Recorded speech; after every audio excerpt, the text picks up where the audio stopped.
hype, Raidraptor hype, and yes, the massive age of Overlord shifts. Welcome to how the market is looking post, well, new support.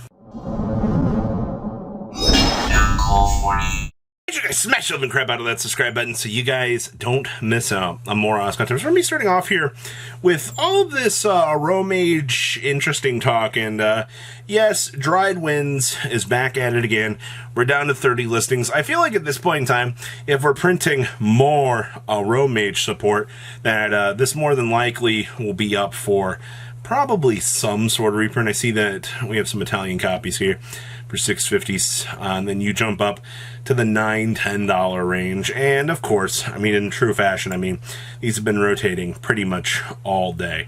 You know, people saw the new support and they're like, oh my gosh, you know, I need my Dried Winds. Whether or not you care about playing these cards, people want to make sure that they can have them for whatever strategies that they might try to play with plants. And then of course, I mean, the real plant here that we care about is Jasmine, because let's be honest here, each and every week we watch this card because Eureka's on Avalon go, woo, topsy-turvy, crazy.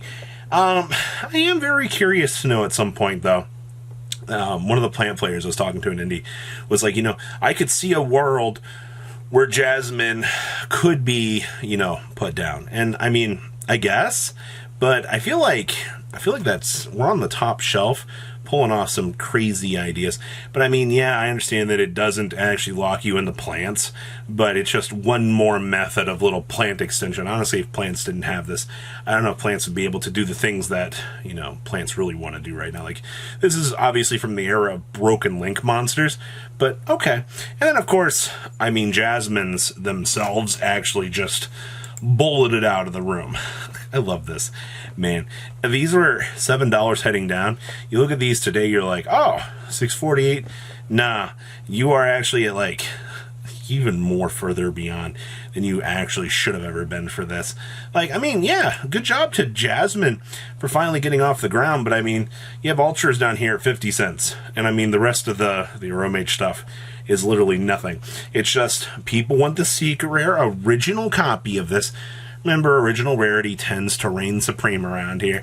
I understand that, yeah, these things do have reprints availability, but you're not telling me this. It's for everybody else. It's like, I need it now! Interesting. Raidraptor cards. So, we went through the Raidraptor cards yesterday. I've heard a lot of people looking at some of the combo lines. A few people are going, yeah, these cards are actually kind of insane. And I kind of starting to agree with some of you. But this is what, the 19th buyout that we've seen on 4 Strix at this point in time for the Secret Rare. Like, this card tends to get bought out every other day. Almost feels like. And we're at $19. I mean, let's be honest here for a second. This card has a reprint. You don't have to have the shiny version. All right, now if you have the shiny version from back in the day, then that's fine. I mean, oh, yeah. Yeah, so about those Raidraptor calls, by the way. Even the reprint 4 Strixes, wow. That's actually hilarious. Both reprints, the Battles of Legend is at the $3 mark, basically. And the OTS version has also hit that $3 mark. Wow. You know, I'm genuinely impressed. And of course, Rice Falcon for a Shatter Foils, $1. Satellite Cannon's hitting that $1 mark still. This card's always something interesting to watch. And the weird things that Satellite Cannon attempts to do for whatever reason. I mean, we're cool with dollars. Strange Lanius, 75 cents. Okay. And even Arsenal Falcons are still kind of holding on to $1. You know, I'm pretty impressed with this. Honestly. Yeah, there's nothing else too crazy back here, but when you're seeing all 3 versions of White Strix kind of shooting up to the moon, maybe this is at the point that you go, maybe I want to pick these up. Maybe there's something wrong here with the market. Speaking of things wrong with the market, you know how many people told me at the YCS, they're like, Robbie, get your quarter century SP Little Knight because the card's going to hit $600. And I sat to myself, I went, can we really see this quarter century Secret Rare actually hit $600? To be honest with you, your 4, 5, 6, 9 versions away from hitting, you know, a crazy mark. I mean, people are willing to spend the $400 on this. All right, I mean, that waifu tax is insane. People know what they want to spend their money on, and you know, a high rarity waifu tends to be checking the boxes. Now, you've got a lot of movements back here and stuff. Bellstar also bumping up here. I didn't expect to see this. I knew this would happen, but this is interesting. Doomsday Star Fund about 157. Feels kind of low. Of course, the Sinful Spoils card looks gorgeous, by the way. We had the chance to pull one of these on stream, and they're gorgeous. Arius, $95. You know, a lot of people were very hyped about this card, but unfortunately, Labyrinth kind of feels like it missed a lot of the mark. There's nothing wrong with that. And then Imseti's coming at about $90. And then, of course, you have the SP Little Knight problem right now. People genuinely are surprised that this thing is hitting $90. I don't know why they're surprised about that, because, like, once again, meta staple card literally is driving the format. Like, the card is that nuts, and you're seeing these $90 price tags. You had the chance to get them at $80. Like, it wasn't that unheard of. And this is what we're dealing with right now. Yeah, this is $85 now. Yeah, this did not hold up at all. Like, at least the one from Dune was doing something, but this is just disgusting. Geo Long's at $60. That also didn't hold very long either. Okay, a lot of this set. Vice's Samsara at $70. The Sarcophagus at 60. These look gorgeous too. Like, actually. 55 on Wanted. Oh, yeah.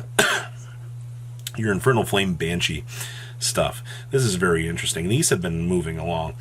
Keep an eye on this card. We could see some very interesting things in the future with this.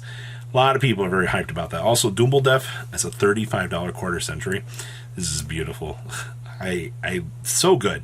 Regular Imsetis are at $35. By the way, these are getting cratered off of the market if you haven't been paying attention. 37, 36. A lot of hype with this card. A lot of people want to pick these up, and I don't really blame them. When you have a good opportunity to do so. Like, honestly, I haven't had, like, the full chance to take a look at Age of Overlord, like, as a whole. Yeah, like, there's garbage QCs in here. Like, the Tistina card looks amazing. Not for $24. All right, full armored, $29. All right, Via Bellstar is worth more than some of these quarter centuries. You can get your TG limiter stuff at $20. All right, like, it's cool. Also, Doomsday Stars have calmed down. This is actually really good. These did hit the $30 mark and then immediately reseeded down very, very quickly. Also, Glaive Blaster for $16. At this point in time, you may as well just get the nice QCRs. You know, make your deck look nice. Wow, $10. Our Tistina here is at $18 too. I want one of these. I honestly really do. I think this card looks beautiful. Maybe it's just because I love blue so much, but definitely up there. And these sarcophaguses too. You know, I think by far this has probably been one of the best core sets we've had in a long time. Once again, you see the Infernal Flame Banshee here. Those ultras are moving. Once again, people want these penny stonks, man. People see cheap card and they're like, hey, you know, let's pick this up. There's no reason not to. I don't really blame them for that, you know. Playing the penny stonk game is usually pretty good. Also, on a totally unrelated note here, yeah, the demo deck version of this is actually insane. You know, I understand that you can add literally any Dragon Warrior, Spellcaster, normal monster from your deck to your hand, but the fact that these got cratered up is just simply hilarious, in my personal opinion. But cool. Also, in terms of that Exodia deck, Ignite Crusaders are bumping up here too. This is hilarious, actually. You know, I don't understand why people look at this deck and they're like, oh my gosh, this is so broken. Just honestly another day in the office for some of this stuff. And then, of course, Ascantos has also been gaining a lot of value as of late. Thank you, dear old YCS, for making this a $16 card again. I couldn't believe it, honestly. And then with that, Nemesis Flag was one of the biggest things that was asked for at the YCS. People were really, really wanting this card, and I believe it was a lot to do with Ascantos and things. So, that is our wrap-up for today. I know it's not a lot, but there are some huge shifts happening in the market right now. And we're going to go, I have a few more things I want to talk about, like Acid Golem tomorrow, because of some of the crazy things that happened out of the YCS. So please, leave a comment down below, tell me what you guys think, and I'll see your beautiful faces back here later in the day, guys. Peace out. patrons. Thank you.